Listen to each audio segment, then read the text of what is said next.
Okay, so one of the biggest surprises for us in the ministry maybe is short-term missions teams that visit us.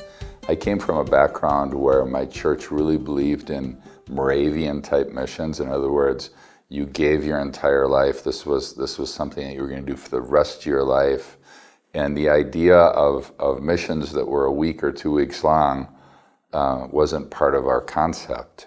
One of the amazing things is that when I first started the ministry, I was praying to the Lord and saying, God, how are we going to finance this? How are we going to support this ministry? I don't know how we're going to be able to do this.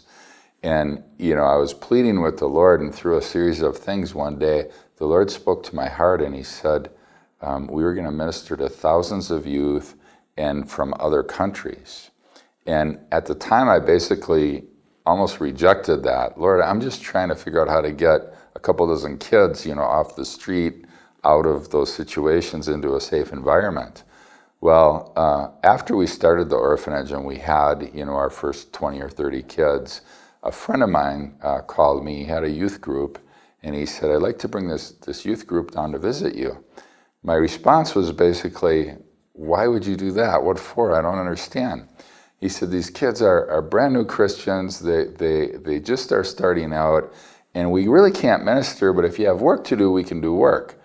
And I thought, oh, okay, yeah, we have a lot of work. We can put them to work if that's what you want to do.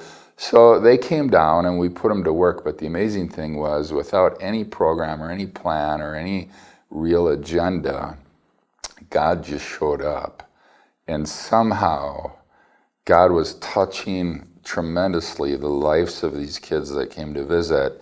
And God was using them and touching our kids. And our kids were touching their lives. And I basically just sat there with my jaw hanging open, trying to figure out what was happening or how it had happened. I never really figured it out, but I knew it was good. I was so impacted that I realized, I started to pray and I started to ask God about it. I pondered it.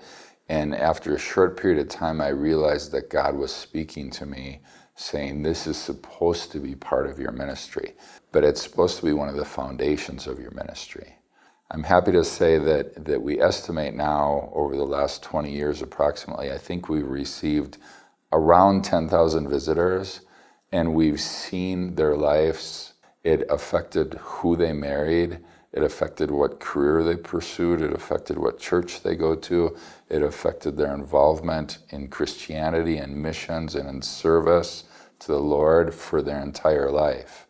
And really that's what it's all about. But it's also about the kids being affected.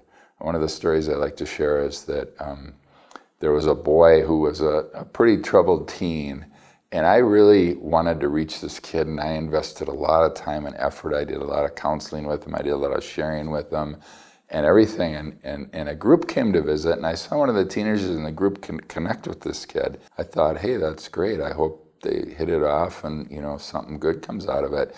The team left, and I noticed in the following, week or 2 weeks afterwards that this young boy had a different attitude. He had changed somehow. I went up to him and I said, hey, what's going on? And he said, yeah, that guy in the group, man, he shared some things with me. It really impacted me. And I said, well, what did he share? Then he told me all the things that I had been sharing with him, or I had shared with him 100 times over the last months. And I said, wait a minute, I was a little bit jealous. I already told you all those things. And he said, I don't know, I know, it was the same thing. But somehow he told it to me and it just hit me. It really broke through. And all I can say is praise God, because somebody came and visited and made a connection with this young boy and was able to break through in his life and make a permanent impact in his life that even me living here, trying my best to do that, couldn't do.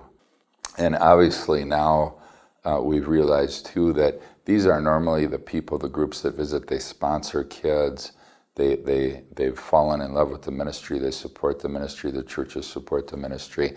And God actually was telling me how we were going to provide a good part of what our needs are through people that visit us and become part of this ministry. They form a relationship with the ministry. So we really love to have people come and visit us.